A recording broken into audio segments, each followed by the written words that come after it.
मित्रांनो नमस्कार. ॲडव्होकेट नरेंद्र माधव या चॅनलवरती आपलं सहर्ष स्वागत आहे. आज एक वेगळ्या कायदेशीर गोष्टीचा आढावा आपण या ठिकाणी घेणार आहोत. कायदेशीर गोष्ट अत्यंत महत्त्वाची आहे.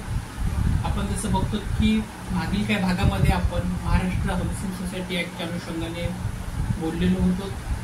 महाराष्ट्र सहकारी कायदा म्हणजे काय आणि महाराष्ट्र सहकारी कायदा अंतर्गतच महाराष्ट्र गृहनिर्माण संस्था येतात आणि त्या महाराष्ट्र गृहनिर्माण संस्थेच्या अंतर्गत महाराष्ट्र हाऊसिंग सोसायटीचे जे जे नियमावली आहे त्या अनुषंगाने आज आपण हा ब्लॉग बनवणार आहोत. तत्पूर्वी चॅनल आपल्याला आवडत असेल तर नक्की लाईक करा, सबस्क्राईब करा, कारण ह्या चॅनलच्या माध्यमातून कायदेविषयक घडामोडी आपल्यापर्यंत अगदी मोफत पुरवण्याचं काम आम्ही करत असतो. त्यामुळे तुम्ही नक्कीच लाईक कराल आणि सबस्क्राईब कराल अशी अपेक्षा आपल्याकडनं बाळगतो.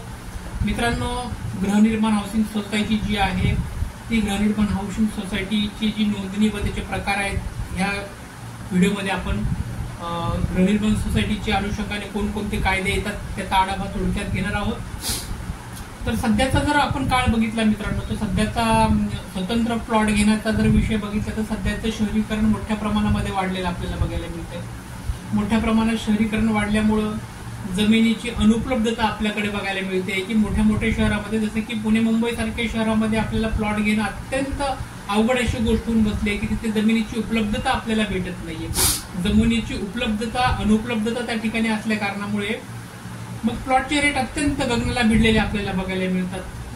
हे एक कारण. आणि दुसरं असं आहे की कुठेतरी माणसाच्या मनामध्ये माणसाला कुठेतरी कायदेशीर दृष्ट्या एक प्रकारची सुरक्षितता हवी असते आणि ती सुरक्षितता महाराष्ट्र हाऊसिंग सोसायटीच्या अंतर्गत एखादी सोसायटी जर स्थापन झाली आणि त्या सोसायटीच्या अंतर्गत स्वतःनं प्लॉट घेण्याऐवजी 20-25 किंवा 10-15 मेंबर एका ठिकाणी आलेले त्यांनी ते संबंधित प्लॉटची खरेदी जर केली तर त्या ठिकाणी कुठेतरी एखाद्या माणसाची जी फसगत आहे ती फसगत त्या ठिकाणी होणार नाही.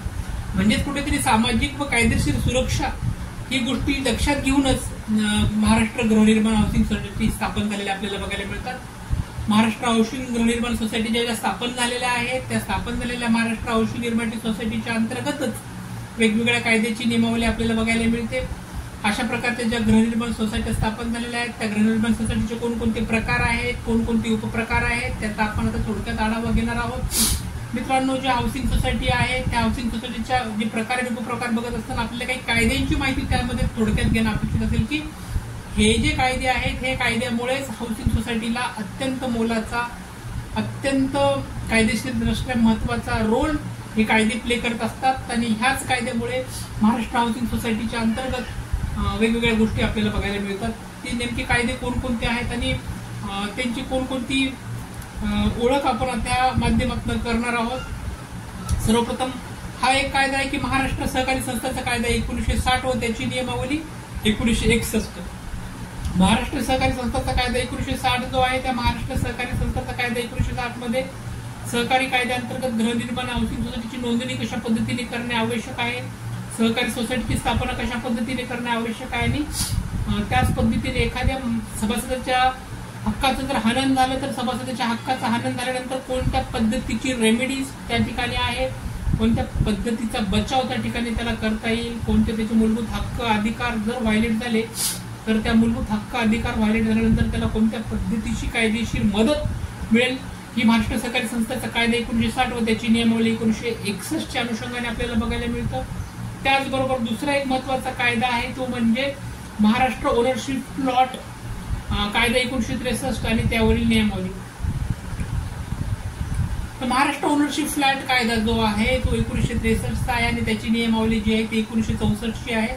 तर महाराष्ट्र ओनरशिप फ्लॅटच्या अनुषंगाने या ठिकाणी फ्लॅट म्हणजे मोठ्या मोठ्या इमारतीमध्ये जे सदनिकाधारक आहेत त्या सदनिकाधारकांची कोणकोणती नियमावली असते ते या कायद्याच्या अंतर्गत विशद केलेली आहे की एखादी गृहनिर्माण हाऊसिंग सोसायटी आहे त्या गृहनिर्माण हाऊसिंग सोसायटीमध्ये एखादी सदनिका असेल तर सदनिकाधारकामध्ये जे सदनिकाधारक राहतात त्यांचे हक्क अधिकार आणि त्या हक्क अधिकारावर जर गदा आले तर त्यांनी कुठे दाद मागावी आणि त्यांची कायदेशीर बाजू अत्यंत पक्की कशी करता येईल त्या अनुषंगाने बरेचशा गोष्टी या ठिकाणी बघायला मिळतात. तो म्हणजे महाराष्ट्र ओनरशिप ऍक्ट कायदा 1963, महाराष्ट्र ओनरशिप फ्लॅट कायदा 1963 मध्ये फ्लॅटची माहिती, फ्लॅटच्या अनुषंगाने येणाऱ्या सगळ्या गोष्टीची माहिती आपल्याला बघायला मिळते. त्याबरोबर सोसायटी नोंदणीचा अधिनियम 1960 आहे की सोसायटी नोंदणीचा अधिनियम 1960 अंतर्गत कोणतीही सोसायटी जर स्थापन झाली तर त्या स्थापन झालेल्या सोसायटीची नोंदणी करणे अत्यंत आवश्यक असते. जर सोसायटीची नोंदणी केली नसेल तर ती सोसायटी कायदेशीर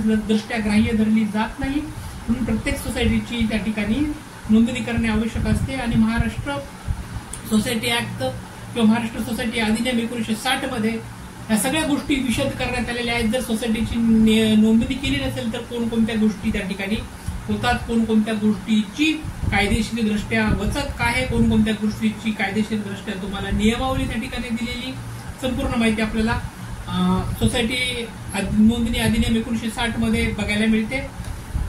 त्याचबरोबर सहकार आयुक्त आणि महाराष्ट्र शासनाने काढलेले आदेश व राजपत्र हे अत्यंत महत्वाचे असते. महाराष्ट्र सहकार आयुक्त पुणे जे आहे आणि त्याचबरोबर महाराष्ट्र शासनाने वेळोवेळ काढलेले राजपत्रातील जे अधिनियम आहेत, जे गव्हर्नमेंट GR आहेत, गव्हर्नमेंट रिझोल्युशन आहेत, जे GR महाराष्ट्र शासनाने वेळोवेळी काढलेले आहेत, त्यामध्ये त्यांनी जे काही वरील मी कायदे सांगितलेले आहेत त्या कायद्यामध्ये ज्या ज्या सुधारणा झालेल्या आहेत, ज्या काय अमेंडमेंट झालेल्या आहेत, त्या अमेंडमेंट ज्या त्या सुधारणा त्या राजपत्रित अधिकाऱ्यामध्ये पब्लिश केलेल्या असतात आणि ते सुद्धा कायदेशीर दृष्ट्या अत्यंत महत्वाचा रोल, महत्वाचा दुवा त्या ठिकाणी प्ले करत असतात. त्यामुळे सहकार आयुक्ताचे आणि महाराष्ट्र शासनाचे राजपत्रित काढलेले आदेश व नियमावली हे सुद्धा अत्यंत महत्वाचा भाग या ठिकाणी आपल्याला बघायला मिळणार आहे. मित्रांनो, या व्हिडिओमध्ये आपण गृहनिर्माण हाऊसिंग सोसायटीच्या अंतर्गत येणारे जे महत्वाचे कायदे आहेत त्याचा ओळख या ठिकाणी आपण करून घेतलेली आहे. त्याच्या जोडीला अजून एक महत्वाचा कायदा जो नवीन आलेला त्याला रेरा कायदा असं आपण म्हणतो. ते रेरा कायद्याच्या अनुषंगाने आपण एक वेगळा इनडिप्थ इनलार्ज व्हिडिओ पुन्हा बनवणार आहोत. तर पुढील भागामध्ये आपण सहकारी गृहनिर्माण संस्थेचे प्रकार कोणकोणते आहेत आणि गृहनिर्माण संस्थेच्या प्रकाराच्या अनुषंगाने त्याचे वर्गीकरण कसं होतं हे आपण बघणार आहोत. व्हिडिओ आपल्याला आवडला असेल तर नक्की लाईक आणि सबस्क्राईब कराल अशी अपेक्षा आहे. धन्यवाद.